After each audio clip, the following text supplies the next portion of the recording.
បានសញ្ញាកូនភ្លោះមកថតកូនដែលហូបឆ្នាំទៅមានកូននៅវត្តកន្លែងកែងបាទឥឡូវបានធំហើយណាស្អាតស្អាតទៀតកូនស្រីណាបាទអញ្ចឹងអ្នកបងដែលហូបឆ្នាំហ្នឹងអស់ប្រមាណជាងប្រមាណឆ្នាំដែលមានកូនហ្នឹងបងអស់ប្រហែលបីខ្លាំងទៅជិះណាអស់ប្រហែល3 4ឆ្នាំ3 4ឆ្នាំមានកូនហ្មងណាចាហើយវាមិនគួរណាឱសថបុរាណខ្មែរយើងរុក្ខជាតិសោះហូបទៅមានកូនទេណាចាហើយកូនស្អាតទៀតចាបាទគាត់ថាស្អាតជាងម៉ែឪទាំងអស់ឃើញថារូបភាពពិតណាហើយអ្នកបងនិយាយអ្នកបងឈ្មោះអីនិយាយខ្លាំងចឹងឈ្មោះខុនខុនឈ្មោះខុនបីពីខុនណាអត់កូន20ឆ្នាំ21ឆ្នាំបាទបាទថ្ងៃតាមថ្ងៃណាមកនិយាយប្រាប់ការឆ្នាំ90ណាចាបាទឥឡូវខ្ញុំមកចុះមកទៅភាសនេះថ្ងៃទី15ថ្ងៃទី15ឆ្នាំ2014ណាបាទចុះថ្ងៃទី15ឆ្នាំ2014អញ្ចឹងអ្នកបងបានកូនស្រីហើយស្អាត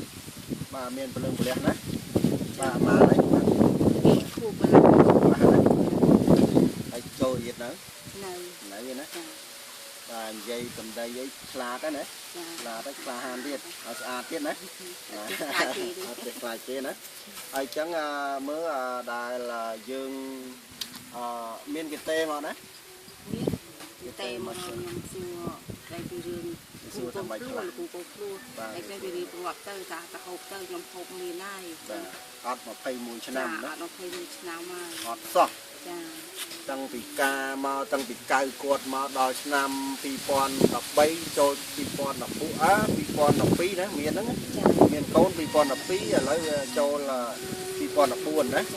2014ឥឡូវកូនប៉ុណ្ណាណៃហើយណាហើយអាយុបាន2ខួបជាងណាហើយចឹងឈ្មោះអីកូននឹងច័ន្ទរដ្ឋាចឹងណាខ្ញុំនឹងប្រភេទនេះយើងដាក់តាមវីដេអូផងដាក់តាមទូផងណាហើយអ្នកបងអាចប្រាប់លេខទូរស័ព្ទគេមួយម៉ាត់ទីទៅលេខទូរស័ព្ទខ្ញុំហ្នឹង092 96 85 79បាទនឹងដែលហូបឆ្នាំឱសថបុរាណឆ្នាំឱសថបុរាណពីញាកូនភ្លោះហើយដែលទៅឃើញកូនខ្ញុំភ្លោះដែរតែមួយក៏មួយឃើញចាអញ្ចឹងអ្នកបងយើងហូបឆ្នាំអស់តែ4 5ឆ្នាំទេមានកូនស្រីមួយណាបាទនេះជារូបភាពពិតហើយខ្ញុំមកដល់ផ្ទះផ្ទាល់ណាចាបាទខ្ញុំមកដល់ផ្ទះអ្នកបងផ្ទាល់ណាបាទមានពីអីជូនប្រហែលគីឡូគេដែរហើយហ្នឹង